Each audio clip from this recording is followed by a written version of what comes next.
Wheatstone bridge, right. Wheatstone bridge क्या होता है, ये स्पेशल टाइप ऑफ कॉम्बिनेशन है रेजिस्टेंस का, ठीक है। एक स्पेशल टाइप ऑफ कॉम्बिनेशन है रेजिस्टेंस का, जिसमें क्या करते हैं, एक रोम्बस शेप होता है ना, उसमें 4 साइड्स होते हैं, तो ऐसे 4 रेजिस्टर्स लगाए जाते हैं,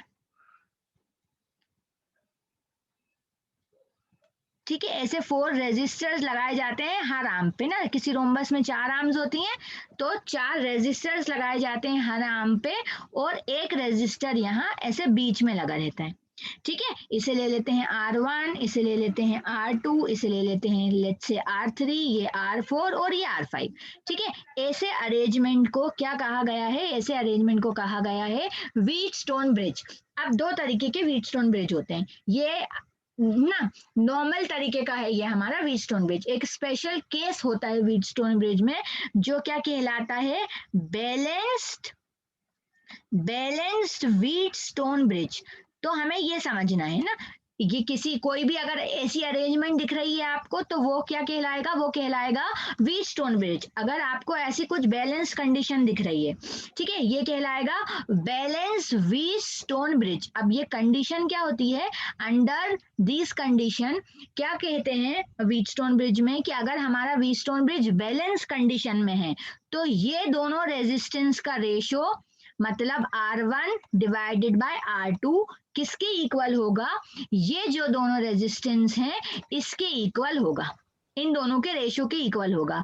R1 बाय R2 किसके इक्वल होगा, R3 बाय R4 के इक्वल होगा, अंडर बैलेंस कंडीशन, ठीक है। अब ये बैलेंस कंडीशन कब होगी, इसके लिए एक केस है।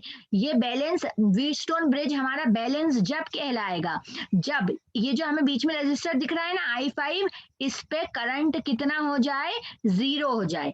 अब इसका मतलब क्या है, इसका मतलब कंसिडर करो, यहाँ पे मैंने क्या कनेक्ट करी, एक बैटरी कनेक्ट करी, ठीक है। यहाँ पे क्या कनेक्ट करी, मैंने एक बैटरी कनेक्ट करी अगर, ठीक है, तो यहाँ पे भी क्या होगा, ए और बी, यहाँ पे कुछ ना कुछ पोटेंशियल हो जाएगा, ठीक है। अब जो हमारा पोटेंशियल डिफरेंस होगा इस नोट पे और इस नोट पे, अगर क्या हो जाए, सेम हो जाए, मान लो यहाँ पे भी पोटेंशियल x है और यहाँ पे भी पोटेंशियल क्या है, x है, ठीक है, तो हमारा करंट, याद करो करंट कब फ्लो होता है, करंट जब फ्लो होता है जब आप के किसी 2 पर्टिकुलर पॉइंट में क्या हो, एक पोटेंशियल डिफरेंस हो, ठीक है। ये 10 है, ये 5 वोल्ट है, तो यहाँ पे क्या है, एक पोटेंशियल डिफरेंस है, तो करंट फ्लो होगा। लेकिन अगर इन 2 पॉइंट्स का, लेट्स से ये पॉइंट है आपका C, ये पॉइंट है आपका D, अगर इन दोनों पॉइंट्स में पोटेंशियल सेम हो जाएगा, मान लो यहाँ पे आपका टोटल करंट आया I, यहाँ पे करंट गया I1, यहाँ पे करंट गया I2, अगर अब देखो यहाँ पे इस C और D पॉइंट पे अगर आपका पोटेंशियल सेम हो जाएगा, पोटेंशियल सेम हो जाएगा मतलब इस बीच वाली आर्म में करंट जाएगा ही नहीं, करंट वहां पे क्या रहेगा, 0 रहेगा। तो इस कंडीशन को कहा जाता है कि ये कंडीशन कैसी है, आपकी बैलेंस्ड कंडीशन है, ठीक है। तो ऐसे कंडीशन में इन दोनों का रेशो है ना, ये जो दोनों रेजिस्टर्स लगे हैं R1 बाय R2 किसके इक्वल होगा, R3 बाय R4 के इक्वल होगा। Is it clear?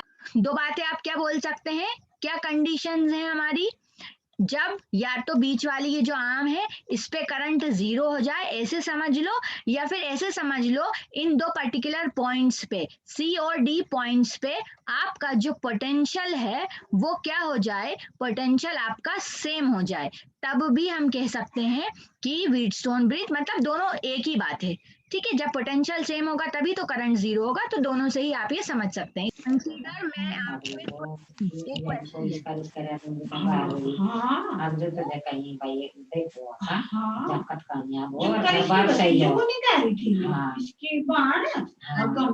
मैम आवाज आ रही है बहुत। म्यूट कीजिए, यस मैंने म्यूट कर दिया है। देखो ये हमारा कोई व्हीटस्टोन ब्रिज है, ठीक है। अगर ये व्हीटस्टोन ब्रिज है, अगर मैं कह रही हूँ यहाँ पे 2 ओम रेजिस्टर है, यहाँ पे 4 ओम रेजिस्टर है, यहाँ पे 3 ओम रेजिस्टर लगा है, यहाँ पे 6 ओम रेजिस्टर लगा है, और बीच में जो है आपका ये 8 ओम का रेजिस्टर लगा है। आपसे क्वेश्चन आया find out the equivalent resistor, क्या क्या निकालिए, इस पूरे सर्किट का इक्विवेलेंट रेजिस्टेंस फाइंड कीजिए। ठीक है, तो इसे देखो, ये वैसे बहुत कॉम्प्लेक्स है। अगर रेजिस्टेंस, इसका इक्विवेलेंट रेजिस्टर निकालना है तो हमें करंट का डिवीजन करना पड़ेगा। तो यहाँ पे I1 करंट हो जाएगा, यहाँ पे I2 करंट हो जाएगा, सिमिलरली इस नोड पे आके फिर करंट का डिवीजन होगा एंड सो ऑन। तो अगर हम यहाँ पे व्हीटस्टोन ब्रिज की कंडीशन का यूज करते हैं तो ये क्वेश्चन हमारे लिए सिंपल हो जाएगा। देखो व्हीटस्टोन ब्रिज क्या कहता था, व्हीटस्टोन ब्रिज हमारा कहता है अगर इन दो आर्म्स पे जो हमारे रेजिस्टर है इनका रेशियो अगर इसके रेशियो के इक्वल होगा, तो देखते हैं इक्वल है कि नहीं। क्या कंडीशन होती थी, R1/R2 is equals to R3/R4। यहाँ पे देखो कंडीशन क्या है, 2 divided by 4 is equals to 3 divided by 6। तो ये हो गया 2 1 जार 2, 2 2 जार 4, 3 1 जार 3, 3 2 जार 6। तो 1/2 इज इक्वल्स टू 1/2 आ गया। जो व्हीटस्टोन की कंडीशन थी वो वेरीफाई हो गई, मतलब ये सही है, ये दोनों इक्वल आ रहा है ना, ये कंडीशन ट्रू है। इसका मतलब इस कंडीशन में क्या होगा, यहाँ पे कोई करंट फ्लो ही नहीं करेगा। अब जहाँ पे, जब यही कहता था ना, व्हीटस्टोन ब्रिज की कंडीशन यही थी कि अगर ये रेशियो इक्वल होगा तो बीच में कोई करंट होगा ही नहीं। अब जब बीच में कोई करंट नहीं होगा तो इसका मतलब यहाँ से करंट फ्लो ही नहीं होगा, तो इस रजिस्टर का कोई काम ही नहीं है। इस रजिस्टर का काम नहीं है मतलब इसको मैं ऐसे भी बना सकती हूँ,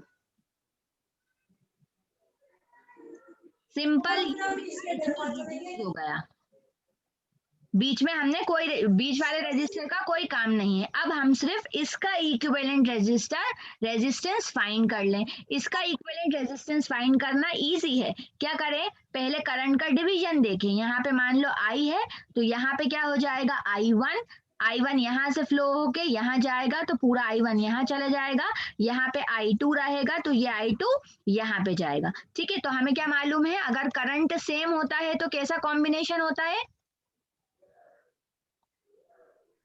यस करंट सेम होता है तो कौन सा कॉम्बिनेशन होता है, सीरीज कॉम्बिनेशन। इसका मतलब ये जो दोनों रेजिस्टेंस है कैसे में कनेक्ट है, सीरीज में कनेक्ट है। तो इनका इक्विवेलेंट कितना हो जाएगा, इनका इक्विवेलेंट हो जाएगा 5 ओम। सिमिलरली 3.3 आएगा जी सारे का। नीचे जो चेक कर लेते हैं जी, नीचे जो रेजिस्टेंस है ये भी सीरीज में है, इनका रेजिस्टेंस क्या आ गया, 10 ओम आ गया। दोनों पैरेलल में कनेक्ट है। अब दोनों पैरेलल में है तो इनको सॉल्व कर दें। तो यहाँ पे ये हमारा आ जाएगा 5 ओम एंड ये हमारा हो जाएगा 10 ओम। दोनों कैसे में दिख रहे हैं, हमें दोनों पैरेलल में दिख रहे हैं। इस बारी दोनों पैरेलल में दिख रहे हैं तो इनका आर इक्विवेलेंट क्या हो जाएगा, पहले दोनों को मल्टीप्लाई करें फिर दोनों को प्लस कर दें। तो 10 प्लस 5 हो जाएगा 15। तो 5 1 जार 5, 5 3 जार 15, तो इट विल बी 10/3 ओम्स। समझ में आया, यस मैम। समझ में आया सबको, मैम दिख रहा है साफ साफ हमें कि जो रेजिस्टेंस है वो सबका कॉमन है। ठीक है, तो R1/R2 is equals to R3/R4, ये बिल्कुल ट्रू है, बिल्कुल ट्रू है। तो ये कितना हो जाएगा, 1 is equals to 1। Condition satisfy कर रही है, इसका मतलब इस बीच वाले रेजिस्टर का कोई काम नहीं है। हम I की जगह क्या लिख सकते हैं, 0 लिख सकते हैं। I की जगह 0 लिख देंगे तो अगेन फिर ये दोनों सीरीज में हो गए। 2 ओम रेजिस्टर और 2 ओम रेजिस्टर हमारा सीरीज में हो गया। नीचे से भी 2 ओम रेजिस्टर और 2 ओम रेजिस्टर सीरीज में हो गए। ठीक है, अब तो ये इजीली सॉल्व हो जाएगा। आंसर बताओ क्या आएगा, कम ऑन जल्दी, 30 सेकेंड्स में। 2 आएगा जी। ठीक है, ओके, आर इक्विवेलेंट हमारा 2 आ जाएगा। समीर के अकॉर्डिंग आर इक्विवेलेंट हमारा 2 ओम आ जाएगा। Clear, ma'am. ठीक है, समझ में आया, समझ में आया, यस सबको समझ में। बीच के रेजिस्टेंस की वैल्यू निकालना है। ओके, बता दो आप लोग ही। व्हीटस्टोन ब्रिज के प्रिंसिपल पे काम करता है। अब व्हीटस्टोन ब्रिज का प्रिंसिपल क्या होता है, R1/R2 is equals to R3/R4 होगा अंडर बैलेंस कंडीशन। जब ये ब्रिज कैसी कंडीशन में है, बैलेंस कंडीशन में है, तब दो रेजिस्टेंस का रेशियो आपस में इक्वल होता है। यही थी हमारी कंडीशन। तो इसी कॉन्सेप्ट को मीटर ब्रिज यूज करता है। इसका मतलब मीटर ब्रिज में भी कितने रेजिस्टेंस होना चाहिए, 4 रेजिस्टेंस होना चाहिए। अब मुझे इसमें से अगर अननोन रेजिस्टेंस की वैल्यू निकालना है ना, किसी भी अननोन रेजिस्टेंस की वैल्यू मैं फाइंड कर रही हूँ, इसका मतलब कोई भी मान लो R1 अननोन रेजिस्टेंस है, तो मुझे ये R2 की वैल्यू मालूम होना चाहिए, R3 की वैल्यू मालूम होना चाहिए और R4 की वैल्यू मालूम होना चाहिए, तभी तो ना मैं R1 की वैल्यू निकाल पाऊंगी। तो R1 की वैल्यू क्या हो जाएगी, R2 into R3 divided by R4, right right. Yes ma'am. ठीक है, अब मीटर ब्रिज का मैंने डायग्राम तो कॉपी पेस्ट करा नहीं, ओके कोई बात नहीं। देखो मीटर ब्रिज में क्या होता है, दो रेजिस्टेंस लगे रहते हैं, ठीक है, दो रेजिस्टर्स हमारे लगे रहते हैं मीटर ब्रिज में। कैसा दिखता है, कुछ ऐसा, एक 100 सेंटीमीटर का वायर लगा रहता है। सबसे पहले तो इसको देखो, इसका कंस्ट्रक्शन, एक 100 सेंटीमीटर का वायर मीटर ब्रिज में लगा रहता है। A B is equals to 100 centimetre. 100 centimetre मतलब 1 मीटर का एक वायर रहता है, ठीक है। ये वायर किसका बना रहता है, कॉन्स्टेंटम, ठीक है। ये वायर यूजुअली ऐसे मटेरियल का बना रहता है जो टेम्परेचर पे डिपेंड नहीं करता हो ना। हमने देखा था कि रेजिस्टेंस में अगर टेम्परेचर चेंज होता था, टेम्परेचर चेंज होता था तो रेजिस्टेंस भी चेंज हो जाता था, रेजिस्टेंस क्या हो जाता था, बढ़ जाता था। तो हम ए बी वायर एक ऐसा लेने की कोशिश करते हैं जो बिल्कुल भी टेम्परेचर पे डिपेंड ना करे, या फिर अगर करे भी तो बहुत कम टेम्परेचर पे डिपेंड करे, ठीक है, बहुत कम टेम्परेचर पे डिपेंड करे, एक ऐसा वायर लेते हैं, ठीक है। अब इसमें वायर ले लेते हैं और यहाँ पे कुछ ऐसी मेटालिक स्ट्रिप्स लगी रहती हैं, ऐसी कुछ मेटालिक स्ट्रिप्स लगी रहती हैं कॉपर की, और यहाँ पे हमारा अननोन रेजिस्टर रहता है, ये अननोन रेजिस्टेंस है, सेम मैं इसे एस ले रही हूँ, और यहाँ पे एक रेजिस्टर बॉक्स लगा रहता है, एक रेजिस्टर बॉक्स लगा रहता है। इस रेजिस्टर बॉक्स में हम कोई भी नॉन रेजिस्टर लगा देंगे जिसका रेजिस्टेंस हमें मालूम हो, ठीक है, जिसका रेजिस्टेंस हमें मालूम हो। और एक यहाँ पे डायग्राम में थोड़ी जगह चाहिए, यस, ठीक है, इससे ये आपका ए बी वायर है, ठीक है। अब ये जो ए बी वायर हम लेते हैं ना, इसका मेरी तरह मेरे जैसा बनाया है ना, ऐसा नहीं दिखता, इसका क्रॉस सेक्शनल एरिया बिल्कुल सेम होता है, ए पॉइंट से बी पॉइंट तक इसका क्रॉस सेक्शनल बिल्कुल सेम होता है। और यहाँ पे बीच में एक गैल्वेनोमीटर कनेक्ट रहता है, और गैल्वेनोमीटर से क्या कनेक्ट रहती है, एक जॉकी कनेक्ट रहती है। इस जॉकी को हम क्या कर सकते हैं, स्लाइड कर सकते हैं इस पूरे वायर पे। ये जो ए बी वायर है ना, इस पे हम पूरी जॉकी को स्लाइड कर सकते हैं ऐसे। मान लो मैं ऐसे मूव कर सकती हूँ इस जॉकी को, यहाँ से यहाँ, यहाँ से यहाँ, यहाँ से यहाँ, ठीक है। तो क्या करेंगे, लैब में क्या क्या किया जाता है, मान लो यहाँ पे हमने एक अननोन रेजिस्टर लगा दिया, एक और नॉन रेजिस्टर भी लगा दिया जिसकी रेजिस्टेंस की वैल्यू मुझे मालूम है। अब ये जॉकी को क्या करूंगी, मैं स्लाइड करूंगी, जॉकी को मैं स्लाइड करूंगी तो देखो यहाँ पे क्या होगा, मान लो ये पर्टिकुलर कोई पॉइंट पी है, यहाँ पे इस इतने वायर को अगर आप देखें, एपी वायर को अगर आप देखें, तो ये किसी ना किसी चीज का बना है, तो इसकी कुछ रेजिस्टिविटी होगी। इसकी लेंथ में ले लेती हूँ एल, यहाँ से यहाँ तक मान लो मैंने इसकी लेंथ कितनी ले ली, इसकी लेंथ मैंने ले ली एल, ठीक है, और इसका क्रॉस सेक्शनल एरिया होगा कुछ ए। अब इस सेकंड पीबी पॉइंट को देखो, ये पूरा वायर 100 सेंटीमीटर का है, तो ये कितने का हो जाएगा, 100 माइनस एल का, ठीक है। तो अगर मैं पीबी का रेजिस्टेंस निकालना चाहूं, पीबी का मैं अगर रेजिस्टेंस निकालना चाहूं, तो मटेरियल तो वही है ना, एक ही पूरा वायर था, तो रेजिस्टिविटी तो अभी भी वही होगी। लेंथ कितनी हो जाएगी, 100 माइनस एल, और एरिया ऑफ क्रॉस सेक्शनल भी मैंने पहले ही बोल दिया था कि पूरे वायर का एरिया ऑफ क्रॉस सेक्शन कैसा था, सेम था। तो इसका मतलब ये जो दो पॉइंट्स है ना, ए से लगाकर पी तक और पी से लगाकर बी तक, ये भी क्या है, एक रेजिस्टर की तरह, एक रेजिस्टेंस की तरह बिहेव करेंगे। तो अब आप लोग काउंट करो, ये एक रेजिस्टेंस हो गया 1, एक ही रेजिस्टेंस हो गया 2, एक ही रेजिस्टर हो गया एपी, और एक ही रेजिस्टेंस हो गया पीबी। तो हमारे पास 4 रेजिस्टर हो गए, 3 की वैल्यू हमें मालूम होनी चाहिए, तभी हम 4 की वैल्यू फाइंड आउट कर सकते हैं। तो ये देखो, इसकी वैल्यू तो मुझे मालूम है, तो अब एपी और पीबी की वैल्यू कैसे फाइंड करते हैं, उसके लिए ही हम ये जॉकी यूज करते हैं।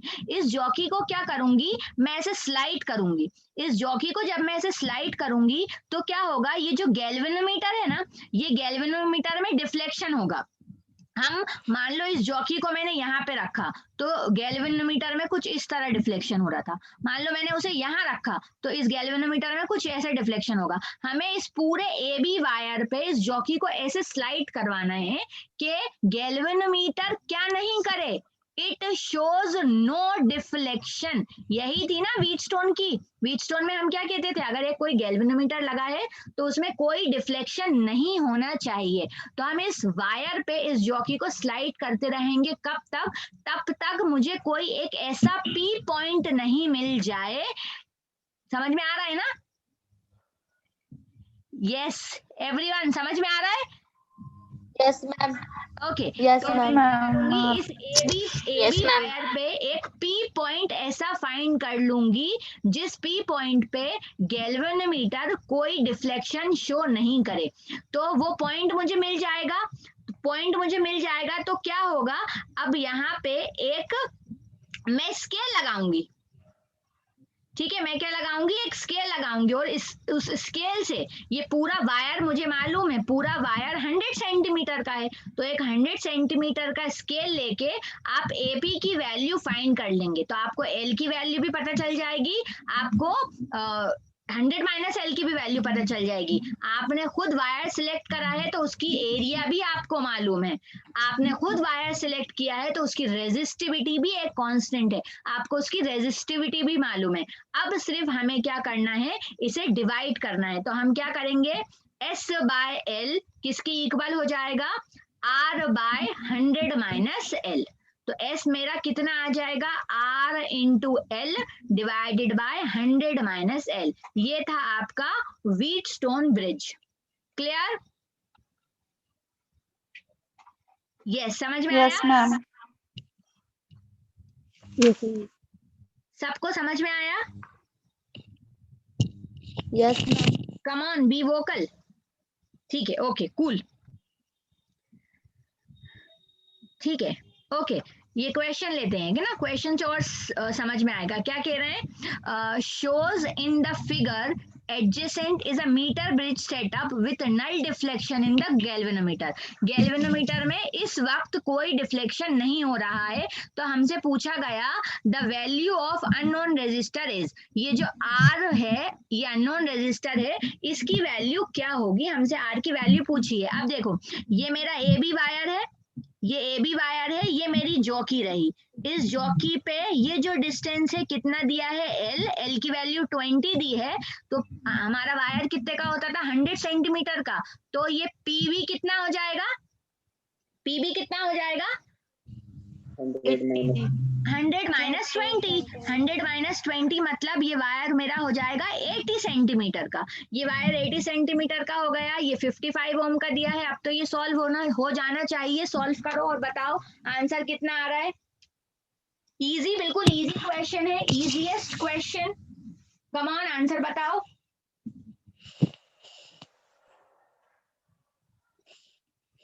यस, आंसर बताइए।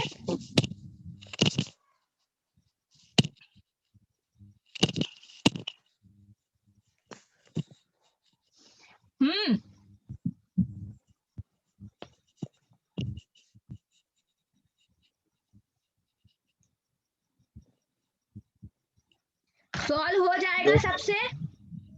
220 आएगा जी। ओके 220, ठीक है। 220 is the right answer, right answer सबसे सॉल्व हो जाएगा। मैम 220 आया है। हाँ 220 आया है, 220 is the right answer. Cool cool cool. Yes, सबको समझ में आ रहा है ना क्या बोला?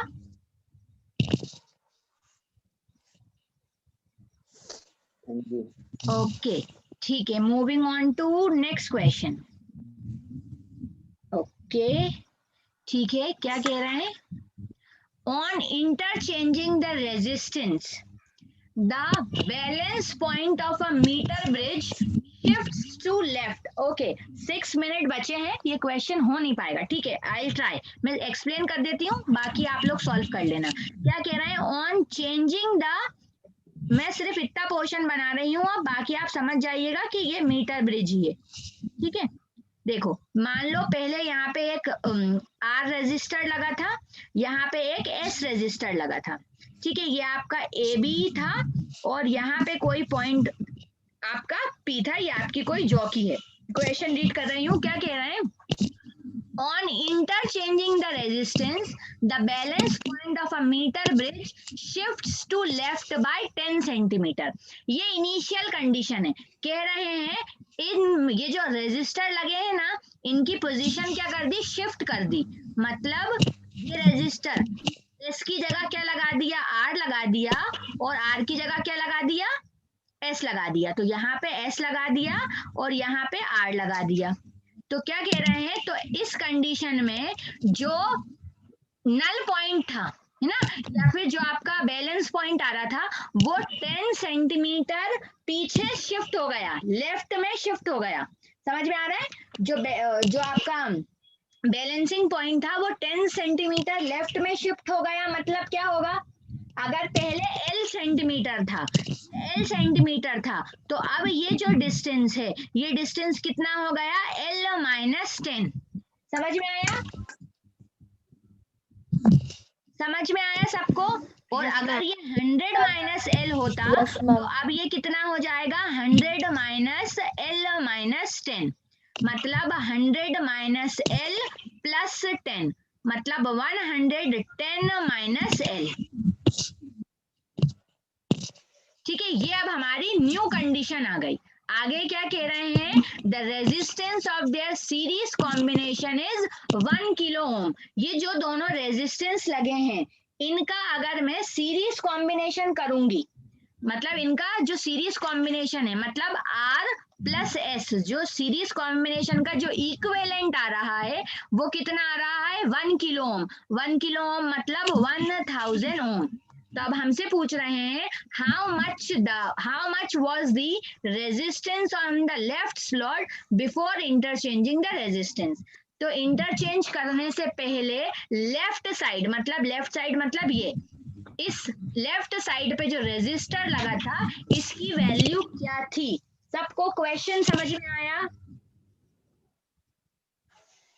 Yes ma'am. यस, सबको क्वेश्चन समझ में आया?